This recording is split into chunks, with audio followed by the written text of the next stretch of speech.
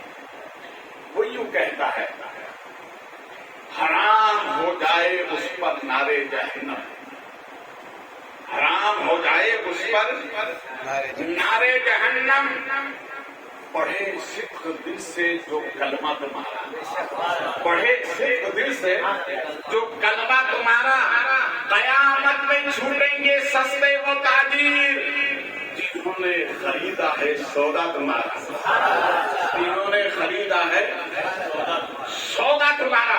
اور ایک عاشق نے تو حد کر دیا، وہ یوں کہتا ہے دامن مصطفیٰ سے جو لپٹا یگانہ ہو گیا، دامن مصطفیٰ سے جو لپٹا یگانہ ہو گیا، جس کے حضور ہو گئے اس کا زمانہ ہو گیا۔ کھڑے ہو جائیں سلام